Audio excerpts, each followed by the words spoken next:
Welcome to student city. Student city में आपका स्वागत है। और आज का जो मेरा टॉपिक है एक छोटी सी टेबल है जिससे हम बहुत सारे बेसिक फॉर्मूले क्लियर करेंगे ऑर्गेनिक केमिस्ट्री के। ऑर्गेनिक केमिस्ट्री में क्या है, पहला चैप्टर जो है बच्चों का वो है हैलो एल्केन या एल्केनों के हैलोजन व्युत्पन्न या एल्किल हैलाइड। तो एल्किल हैलाइड को हम यहाँ पर समझ लेंगे इस टेबल में कि ये क्या है, और कम से कम लगभग 20 फॉर्मूले हम इसमें याद कर लेंगे। एक ही फॉर्मूले से कम 20 फॉर्मूले, 20 या 25 फॉर्मूले याद कर लेंगे। मतलब हमारा पूरा बेसिक ऑर्गेनिक केमिस्ट्री का यहाँ पर क्लियर होने वाला है। इसके बाद में हमें कोई भी परेशानी नहीं पड़ेगी। तो चलिए देखते हैं किस तरह से हम फॉर्मूले याद करते हैं। देखिए मैंने ये टेबल बनाई है, इसमें मैंने यहाँ लिखा है meth, eth, prop, but, pent, hex, hept, oct, non और डेक। अगर ये आपको याद है और CH3, केवल CH3 आपको याद है तो आपको बहुत सारे फॉर्मूले, जितने भी फॉर्मूले इस टेबल में आएंगे सारे के सारे कवर हो जाएंगे अगर CH3 आपको पता है और ये इतनी चीज़ें आपको पता है। देखिए पहले ग्रुप का जो नाम रखा है मैंने, इसका नाम एल्किल रखा है और इसे R से रिप्रेजेंट करते हैं, R से, ठीक है। तो एल्किल ग्रुप है, यहाँ पर मेथ है और CH3 है, तो मेथ और एल्किल ग्रुप है तो यहाँ पर हो जाएगा मेथिल, ठीक है, मेथिल। और इंग्लिश में यही मिथाइल भी होता है, इंग्लिश में मिथाइल कह देते हैं और हिंदी में मेथिल, ठीक है। अब इसमें क्या करेंगे, CH3 में हम क्या करेंगे, CH2 जोड़ेंगे, CH2।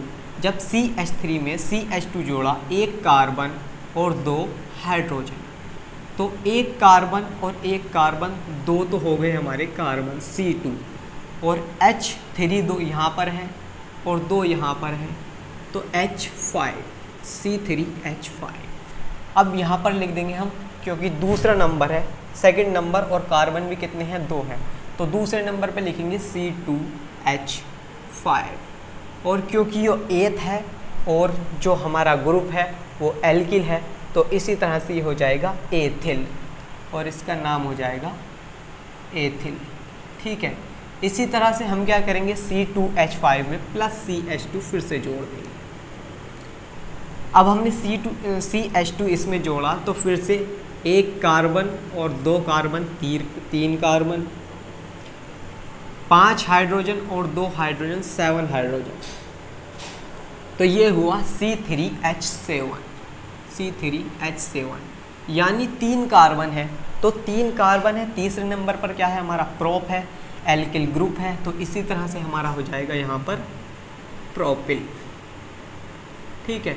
इसी तरह से हमारा हो जाएगा यहाँ पर प्रोपिल। इसी तरह से इसमें भी क्या करेंगे हम, प्लस CH2 जोड़ देंगे। तो जब CH2 जोड़ेंगे तो हमारा यहाँ पर हो जाएगा C4 और H9, तो ये हो जाएगा हमारा C4H9। C4 है तो 4 नंबर पर है ब्यूटिल, कार्बन की संख्या देखते हैं 4, ठीक है, H9, और ब्यूट है और ग्रुप है एल्किल, तो यहाँ पर हो जाएगा ब्यूटिल। तो इसी तरह से हम CH2 जोड़ते जाएंगे और हमारे सारे फॉर्मूले, जैसे अब निकल जाएगा C5 और H11 पेंटिल, ठीक है। इसी तरह से हमारा C6H13 हो जाएगा हेक्सिल। इसी तरह से हमारा C7 और H15 हो जाएगा हेप्टिल, और इसी तरह से हमारा C8 और H17 हो जाएगा ऑक्टिल, और इसी तरह से हमारा हो जाएगा C9H19 नोनिल, और इसी तरह से हमारा हो जाएगा डेकिल, ठीक है, सॉरी C10H21 डेकिल, ठीक है। तो इस तरह से हमें ये रेडिकल के नाम याद हो गए हैं। ये मेथिल, ये एथिल, ये प्रोपिल, ये ब्यूटिल। इसमें क्या करेंगे, बस हमें CH3 याद रखना है और इसमें CH2 CH2 CH2 कंटिन्यूसली जोड़ते जाना है, हमारे सारे टोटल के टोटल रेडिकल निकल के आ जाएंगे। उसके बाद में हम बात करते हैं एल्केन की, जो है गैसें हैं, और एल्केन को जो रिप्रेजेंट करते हैं वो करते हैं R और H से, R और H से, या फिर R और R भी अगर जोड़ते हैं तो भी एल्केन बनता है, लेकिन बेसिक जो है वो यही है, इसका जो बेस है वो यही है RH से। अब इसे देखते हैं इसके फॉर्मूले हमें कैसे निकालने हैं।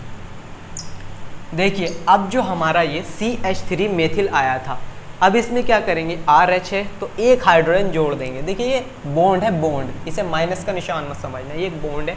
तो जब हमने CH3 में एक और हाइड्रोजन जोड़ दिया तो ये हो गया CH4, जो कि यहाँ पर मेथ है और ये ग्रुप एल्केन है, तो मेथ से एल्केन है तो यहाँ हो जाएगा मेथेन। ठीक है, इसी तरह से इसी में भी क्या करेंगे, C2H5 है तो C2H5 में एक हाइड्रोजन बढ़ा देंगे C2H6, तो ये हमारा हो जाएगा, क्योंकि ग्रुप दूसरे नंबर पर है एथ, तो ये हो जाएगा एथेन। इसी तरह से हमारा फिर C3H7 है, एक हाइड्रोजन बढ़ा देंगे और ये तीसरे नंबर पर है तो प्रोपेन हो जाएगा। इसी तरह से ब्यूटेन हो जाएगा, एक हाइड्रोजन बढ़ा देंगे। इसी तरह से हमारा हो जाएगा पेंटेन C5H12 पेंटेन। तो इस तरह से हम फॉर्मूले निकाल लेंगे। गाइस ये मैंने छोड़ दिया है, ये आप कर लेना अपनी नोटबुक में जहाँ भी आप इसे नोट करोगे। ठीक है, इसके बाद में हम बात करेंगे हैलाइड की। ठीक है, हैलाइड को जो रिप्रेजेंट करते हैं वो X से करते हैं। ठीक है, X से डॉट करते हैं इसे, और इसमें क्या आता है, इसमें आता है Cl यानी क्लोराइड। ठीक है, उसके बाद में इसमें आता है दूसरे नंबर पर Br यानी ब्रोमाइड। ठीक है, इसी तरह से इसमें आता है I यानी आयोडाइड। इसी तरह से यहाँ आ जाएगा फ्लोराइड। ठीक है, तो ये सब होते हैं। अब हमारा जो टॉपिक है एल्किल हैलाइड में, वो पहला टॉपिक होगा C2H5Br। तो हमें कैसे पता चलेगा कि C2H5Br का नाम क्या है। ठीक है, तो हम अभी अपनी टेबल में देखते हैं, क्योंकि हमने C2H5 भी निकाला है और Br भी निकाला है। तो Br का हमें पता है ब्रोमाइड। ठीक है, ब्रोमाइड। ठीक है, और इसके बाद में C2H5 देखो यहाँ पर है और इसका नाम है एथिल। ठीक है, एथिल, तो इसका नाम है एथिल ब्रोमाइड। तो इस तरह से हम फॉर्मूले याद रख सकते हैं। इसमें सबसे ज़्यादा जो यूज़ होने वाला है वो इन दो चीज़ों का यूज़ होने वाला है, CH3 और C2H5 सबसे ज़्यादा यूज़ होने वाले हैं हमारी पूरी ऑर्गेनिक केमिस्ट्री में। ठीक है, इसी तरह से यहाँ क्लोराइड, ब्रोमाइड और आयोडाइड का तीनों का यूज़ होना है। ठीक है, जैसे C2H5Br था, अगर C2H5I करेंगे तो एथिल आयोडाइड हो जाएगा। ठीक है, इस तरह से हम फॉर्मूले याद कर सकते हैं। हमें क्या पता होना चाहिए, बस ये पता होना चाहिए पूरा meth, eth, prop, but, pent, hex, hept, oct, non और डेक। ठीक है, और इसके बाद में हमें सिर्फ पता होना चाहिए CH3। तो हम सारे रेडिकल, सारी गैस और सारे हैलाइड के फॉर्मूले पता कर सकते हैं इस तरह से।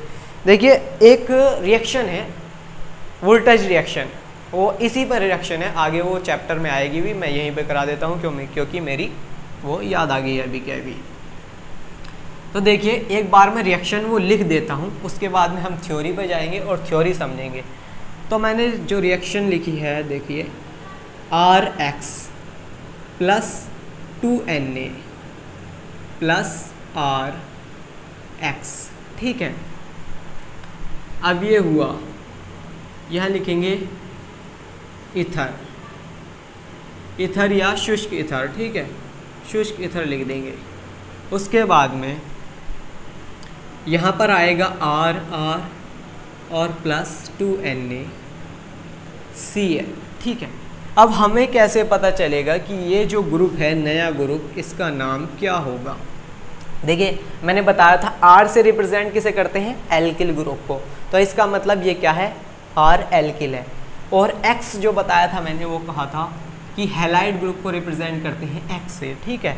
तो अब एल्किल और हैलाइड, तो ग्रुप का नाम क्या हुआ? एल्किल, एल्किल और हैलाइड।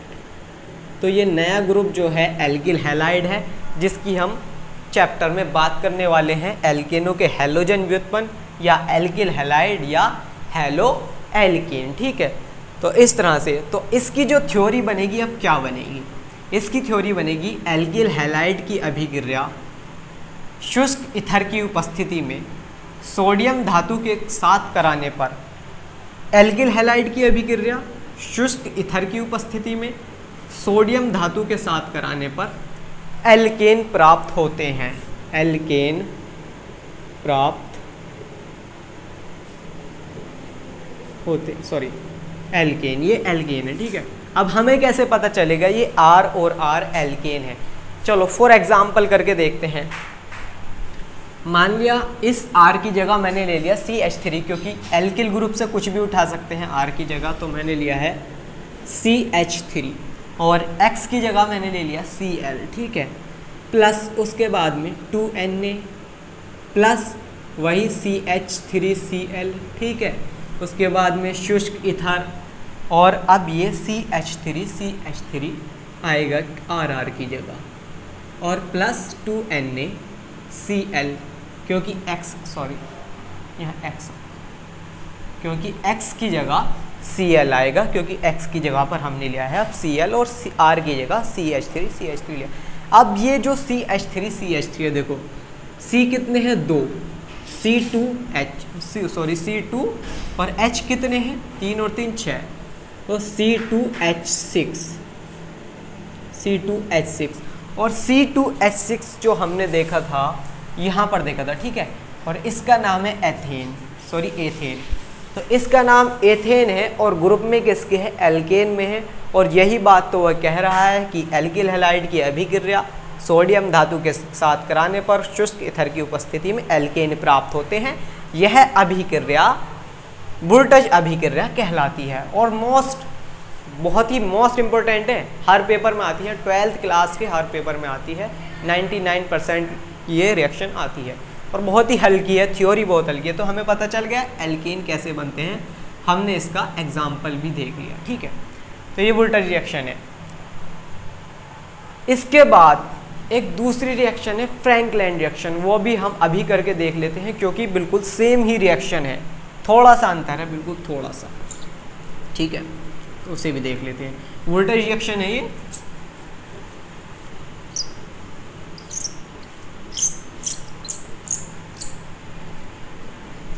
देखिए फ्रैंकलैंड रिएक्शन में क्या होगा।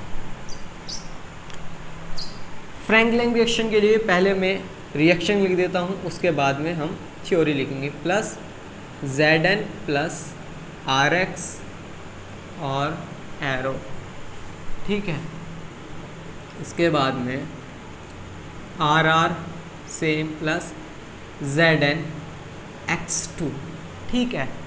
तो इसमें क्या हुआ है? सिर्फ Zn की चेंजिंग हुई है, ठीक है, रिप्लेसमेंट हुई है किसकी?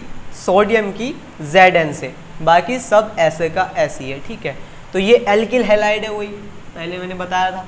तो एल्किल हैलाइड की अभिक्रिया जिंक के साथ कराने पर एल्केन प्राप्त होते हैं। यह अभिक्रिया फ्रैंकलैंड अभिक्रिया कहलाती है।